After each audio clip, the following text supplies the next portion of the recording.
शारदा सिन्हा को पद्म विभूषण, सुशील मोदी को पद्म भूषण। देखिए पद्म पुरस्कार जो है 3 श्रेणियों में दिए जाते हैं। पद्म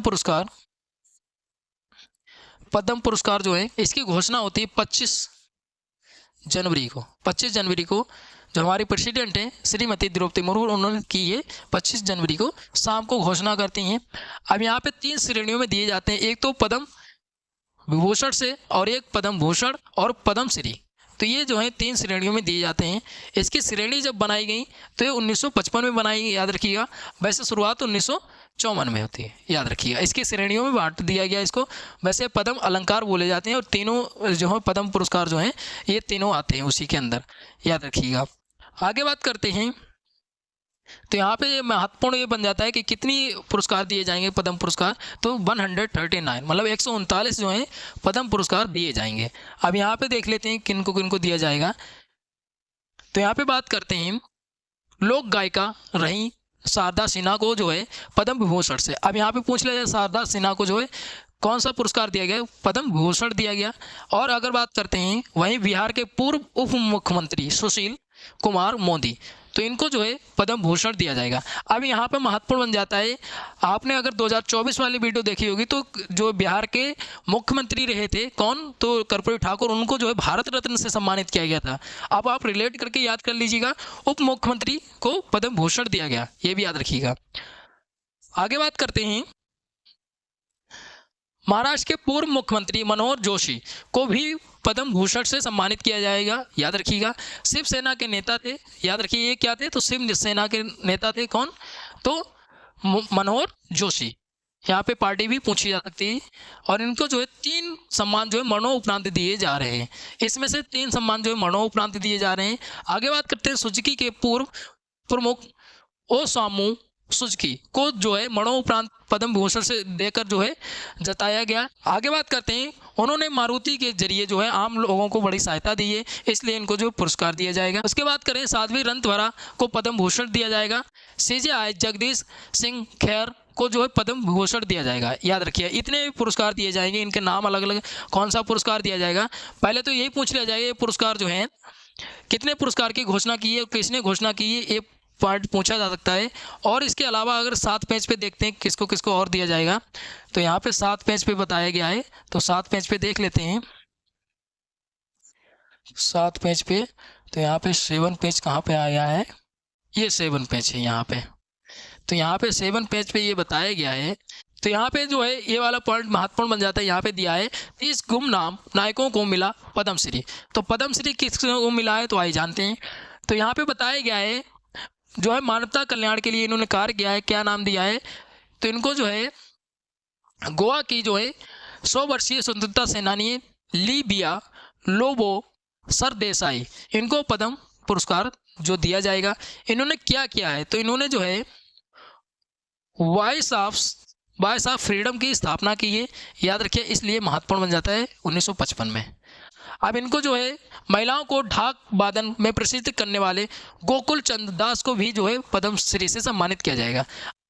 अब यहाँ पे देखिए ओवरऑल में बात कर लेते तो ओवरऑल में यहाँ पे दिया है मनोहर जोशी, हृदय नारायण दीक्षित सहित 139 जो है पद्म सम्मान। आगे बात करते हैं, यहाँ पे अगर बात करें तो महत्वपूर्ण क्या बन जाता है, तो यहाँ पे जो है भारत सरकार की अगर बात करते हैं तो इसने घोषणा कर दी है 139 पुरस्कार की। तो यहाँ पे पद्म पुरस्कार में 3 श्रेणियों में मैंने बताया है, तो 7 जो है क्या है, पद्म विभूषण है, 7 क्या है, पद्म विभूषण है, ठीक है। 19 क्या है, तो 19 जो है पद्म भूषण है, पद्म भूषण है। और अगर बात करते हैं 113 जो है पद्मश्री हैं। तो यहाँ पे कितने कितने पुरस्कार हैं तीनों श्रेणियों में, तो ये महत्वपूर्ण बन जाता है, याद रखिएगा, ठीक है। यहाँ पे इतनी ये जो श्रेणियाँ हैं, और इसमें से अगर बात करते हैं जो टोटल अगर बात करते हैं 139 में से कितनी महिलाएं शामिल हैं, तो 23 महिलाओं को ये पुरस्कार दिया जाएगा, ये महत्वपूर्ण बन जाता है, ठीक है। अगर बात करते हैं वहीं जो है इनको जो है 23 महिलाओं को दिया जाएगा।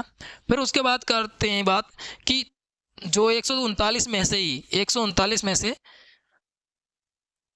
13 ऐसे लोग हैं जिनको मरणोपरांत दिया जाएगा, मरणोपरांत दिया जाएगा। देखिए ये पॉइंट अलग अलग पूछे जाते हैं, इसलिए मैं बता रहा हूँ फिर से कि 139 में से 13 ऐसे लोग हैं जिनको मरणोपरांत दिया जाएगा।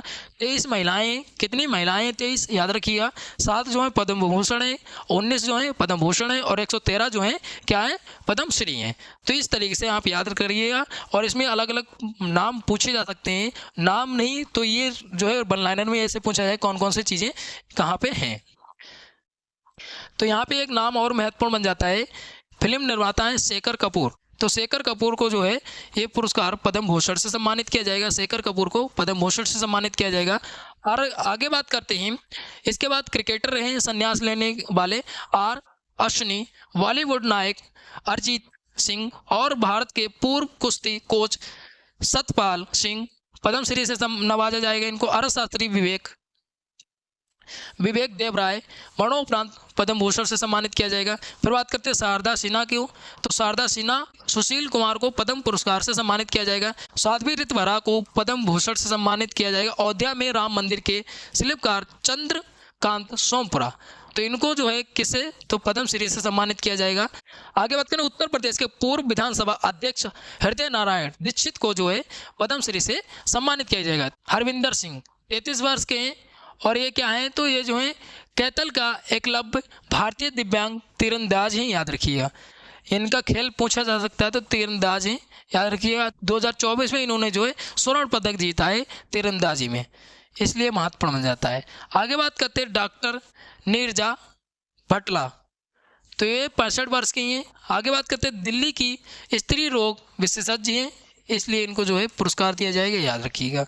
आगे बात करते हैं होंग कोलेन गेटजर, ये जो है 93 वर्ष और 90 वर्ष की हैं, याद रखिएगा। इनका नाम याद रखिएगा, इनका महत्वपूर्ण बन जाता है। जगदीश जोशीला 75 वर्ष के, ये क्या है? तो हिंदी के उपन्यासकार हैं, याद रखिएगा। इन्होंने जो है 50 से अधिक ऐतिहासिक उपन्यास लिखे हैं, कविताएं, नाटक लिखे हैं, तो इसलिए इनको जो है पद्म श्री से सम्मानित किया जाएगा। अगला नाम है यहाँ पे आता है भैरव सिंह चौहान, तो 63 वर्ष के हैं, 63 वर्ष के हैं, याद रखिएगा भैरव सिंह चौहान। और इन्होंने जो है क्या किया है? तो इन्होंने भजन गाए नहीं, इनके भजन गाते हैं, याद रखिएगा, लोक शैली में, तो इसलिए इनको पुरस्कार दिया जाएगा। फिर यहाँ पे अगला नाम आता है हरमन शर्मा, तो 68 वर्ष के हैं। इन्होंने जो सेब की किस्में जो हैं विकसित की हैं, तो इसलिए महत्वपूर्ण हो जाता है। सेब की किस्म जो मतलब HRMN99 किस्म जो है इन्होंने विकसित की है, तो इसलिए महत्वपूर्ण बन जाता है इनका नाम, इसलिए इनको पुरस्कार दिया जाएगा। अगला नाम आता है भीम सिंह भावेश, 61 वर्ष के हैं, इनको भी दिया जाएगा। आगे बात करते हैं निर्मला देवी 75 वर्ष के, इन्होंने 40 वर्षों में जो है बिहार में सुजली कढ़ाई की जो है पुनर्जीवित किया है, इसलिए इनको जो है पुरस्कार दिया जाएगा। आगे बात करते हैं राधा वहन भट्ट, तो 91 वर्ष की हैं, 91 वर्ष की हैं, महिलाओं को बना रही आत्मनिर्भर और स्थापित किए 25 बाल मंदिर चिपको और सर्वोदय आंदोलन में भागीदारी इनकी रही है, तो इसलिए इनको पुरस्कार दिया जाएगा। इनकी जो है क्षेत्र भी याद रखिएगा और इनके नाम तो पूछे जा सकते हैं।